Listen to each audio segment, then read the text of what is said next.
인공지능. 이게 수백 년 전 선현들의 시를 바로 우리 곁으로 데려왔다면 어떨까요? 오늘 저희는 AI 기술로 한 시를 좀 더 쉽게 풀어낸 자료들을 보면서요. 한국에 숨겨진 명소, 또 그 안에 담긴 이야기들을 한번 깊이 파헤쳐 보려고 합니다. 가져오신 자료가 AI 한시 그리고 한국의 명소랑 고요한 아름다움 발췌본, 이거 맞죠? 네, 맞습니다. 이 자료들이 한국의 그 아름다운 자연이나 역사적인 장소들 있잖아요. 예를 들면 탄금대, 송도, 선주교 같은 곳들, 이런 곳을 배경으로 한 한시들을 소개하고 있어요. 그리고 농암 김창욱 선생 같은 분들의 지혜도 좀 엿볼 수 있고요. 아, 농암 김창욱 선생까지. 네. 근데 이게 흥미로운 게 AI가 이 고전들을 어떻게 우리 시대에 좀 더 가깝게 만들었나 하는 점이에요. 단순 번역이라기보다는 그 안에 담긴 감성적 맥락, 이런 것까지 잡으려는 시도가 보여요. 그냥 쉽게 읽게만 해주는 게 아니라 감성적인 맥락까지요.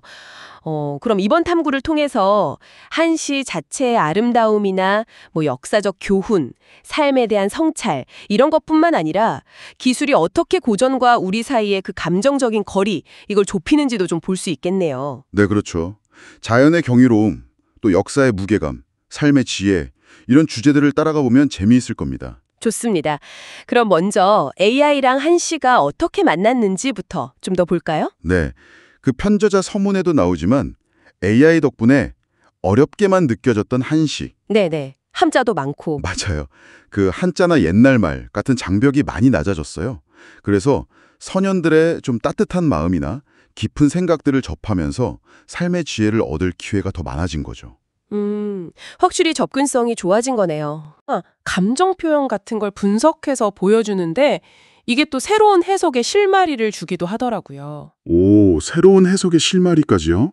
기술이 시간을 넘어서 우리랑 선현들을 연결해주는 다리 역할을 하는군요. 흥미로운데요? 그럼 그 시 속 현장으로 한번 직접 가볼까요? 임진왜란의 아픔이 서린 탄금대, 여기서부터 시작해보죠. 어떤 이야기가 있나요? 탄금대시. 이거는 임진왜란 때 돌아가신 병사들의 넋을 기리는 내용인데요. 그 애절함이 참 기뻐요. 애절함이요? 네. 시작부터 사공이 강물에 밥을 던지면서 그 넋들을 위로하는 장면이 그려지거든요.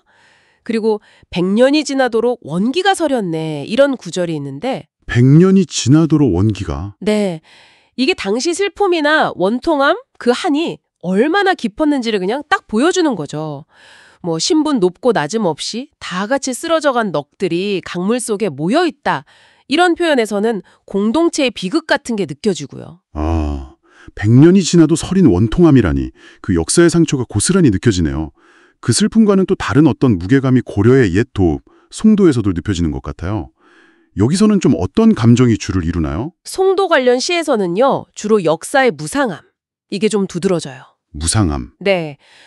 용날고 학춤추는 천봉우리 여전하네, 이런 구절처럼 변하지 않는 자연이랑 사라진 왕조의 화려했던 시절을 대비시키면서 덧없음을 노래하죠. 자연과 옛 영화의 대비군요. 그렇죠.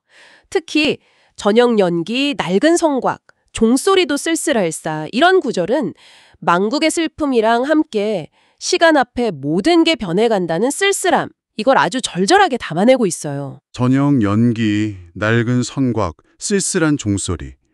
정말 그림이 그려지네요. 송도하면 또 정몽주 선생을 빼놓을 수가 없는데 선주교 씨는 그분의 충절과 비극을 직접 다루고 있죠. 그렇습니다.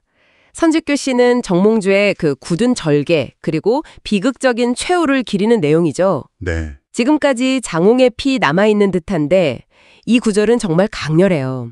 그 피 이야기. 네.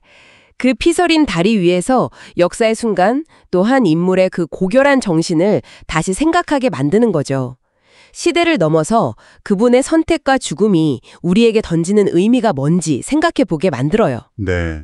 이런 역사적인 장소들 말고도 시인들은 자연 속에서도 깊은 성찰을 얻었던 것 같아요. 구담, 옥순봉, 금탄 이런 곳을 노래한 시들을 보면요. 맞아요.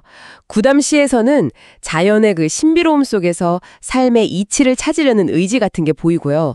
옥순봉 시에서는 뭐랄까 신선세계 같은 이상향에 대한 동경이 좀 묻어나요. 이상향에 대한 동경? 네. 그리고 금탄시에 보면 벼슬을 버릴 그날이 돌아온다면 내 살 곳은 어딜까? 이런 물음이 나오는데 이건 세속을 좀 벗어나서 자연 속에서 평온함을 찾고 싶어하는 마음이잖아요. 어쩌면 뭐 현대인들도 공감할 만한 그런 고민이죠. 그렇네요. 벼슬 버리고 어디로 갈까 하는 고민. 지금도 많이 하죠. 자연과 역사를 통해서 얻는 통찰의 깊이가 정말 상당하네요. 마지막으로 자료에 등장하는 농암 김창업 선생. 이분의 학문과 정신에 대해서도 좀 짚어볼까요? 글이 특별히 주목받는 이유가 있다고 하던데요. 아, 네.